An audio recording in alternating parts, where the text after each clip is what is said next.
अब देखिए प्रश्न क्रमांक 8 क्या दिया हुआ है, त्रिभुज ए सी बी। ठीक है, हमें क्या दिया, त्रिभुज ए सी और बी दिया हुआ है, जहां पास ए सी बी क्या है 90 अंश, यानी कि कोण सी का मान क्या है, कोण सी का मान है 90 अंश, ये कोण सी का मान 90 डिग्री है। ओके, तथा सी डी, सी डी, ये सी डी क्या है, लंब है किस पे, ए बी पर, ए बी पे क्या है सी डी, ये लंब है। ओके, तो सिद्ध कीजिए कि बी सी का वर्ग, यानी कि ये आपका बी सी का वर्ग बटे ए सी का वर्ग बराबर होगा B D, sorry B D बटे ए डी। ठीक है, ये जो है हमें सिद्ध करना है। ओके, ये वाली मान जो है हमें सिद्ध करना है, बी सी का वर्ग बटे ए सी का वर्ग बराबर बी डी बटे ए डी होगा। ओके, चलिए इसे हल करते हैं। तो देखिए यहाँ पास क्या है, हमें त्रिभुज प्राप्त है, मतलब एक त्रिभुज है, यहाँ पर क्या है ए सी, ये जो सी डी है ये लंब है। ओके, तो यहाँ पास त्रिभुज ए सी डी व त्रिभुज ए बी सी में, ए सी बी में, ठीक है, इन दोनों त्रिभुज में देखिए कौन कौन सा त्रिभुज में, एक त्रिभुज ये वाला ए सी डी और एक त्रिभुज जो है ये बड़ा त्रिभुज ए सी बी में। ओके, तो देखिए यहाँ पास इन दोनों त्रिभुज में क्या होगा, एक तो आपका जो इसमें कोण ए डी सी है। ओके, कौन सा कोण, ए डी सी, यानी कि ये वाली कोण का मान क्या होगा, 90 अंश होगा। ओके, और ये जो बड़ा त्रिभुज है आपका ए सी बी, इसमें कोण सी का मान क्या है, कोण सी का मान 90 अंश है, यानी कि ए सी बी इसका मान क्या दिया है, 90 अंश है। ओके, ये क्या है, समकोण है दोनों। ठीक है, अब यहाँ देखिए ये जो आपका डी ए सी त्रिभुज है, यानी कि इस त्रिभुज में ये कोण ए है और ए सी बी त्रिभुज में भी कोण ए है, यानी कि दोनों में क्या है, कोण ए उभयनिष्ठ है। तो डी ए सी बराबर बी ए सी। ओके, दोनों क्या है, उभयनिष्ठ कोण है। ओके, यानी कि दोनों में एक ही कोण है, उभयनिष्ठ कोण। ठीक, तो यहाँ पर देखिए यहाँ पर दो कोण क्या हो गए, आपस में समान है। इसका मतलब क्या है कि जो त्रिभुज ए सी डी है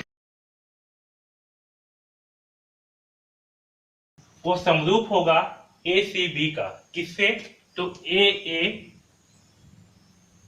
सर्वांगसम से, ए समरूपता से, है ना, ये समरूप है तो समरूपता से।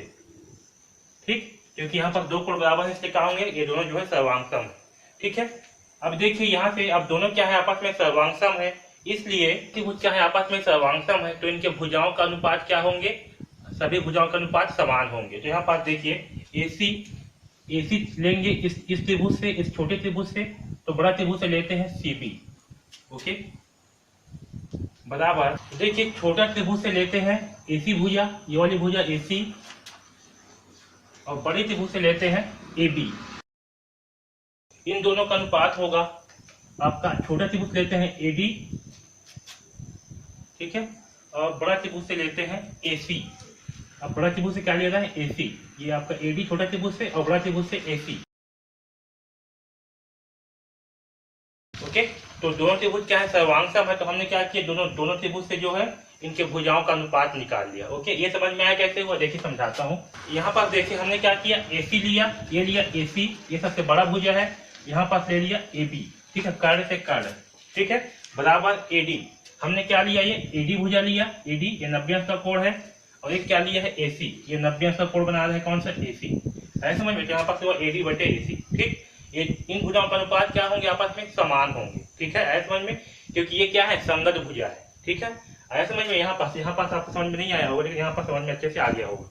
ठीक, तो ए सी बटे ए बी होगा और ए डी बटे ए सी। ठीक है, इसे आगे हल करेंगे तो क्या प्राप्त होगा हमें, देखिए ए सी का गुणा होगा इसके साथ में और ए बी का गुणा होगा ए डी के साथ में, यहाँ होगा ए सी इंटू ए सी बराबर A D into A B. ठीक, तो यहाँ से हमें प्राप्त होगा ए सी का वर्ग बराबर A D into A B. ठीक, इतना समझ में आया सबको। अब इसी प्रकार से देखिए त्रिभुज, एक त्रिभुज क्या है आपका, सी डी बी है। ओके, त्रिभुज सी डी बी में व ए बी सी में।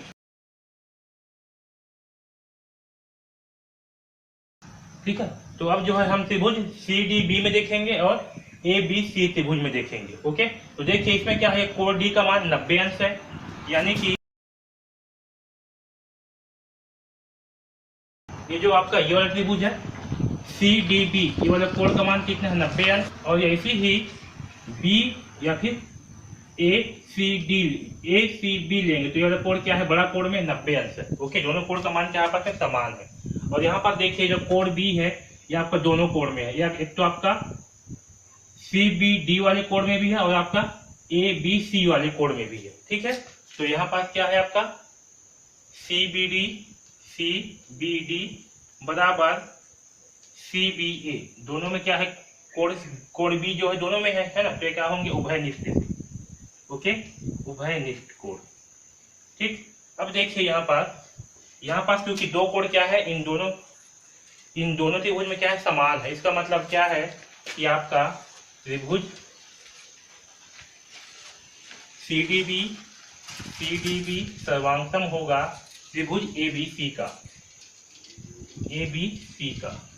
एसीबी का। ठीक है, किससे, तो ये जो है ए समरूप से। ठीक है, ए समरूप से क्या होगा, एक समरूप होगा, ए समरूप से, समरूपता से।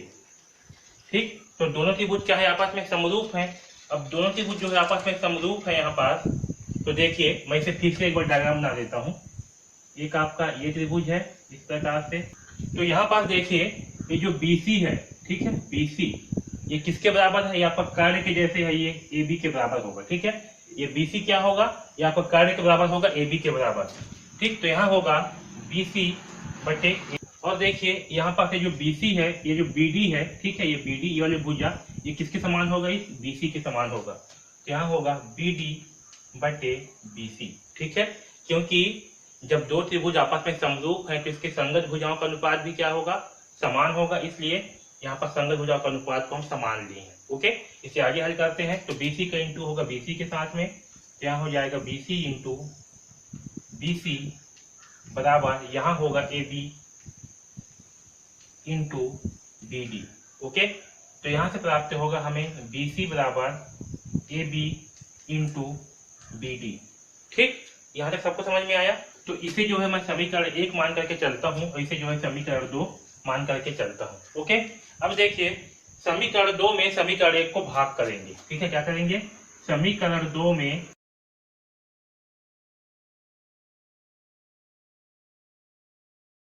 समीकरण 1 को भाग करने पर, तो मैं यहाँ ऊपर में भाग कर रहा हूँ। तो देखिए समीकरण 2 क्या है, समीकरण 2 है BC का वर्ग बराबर AB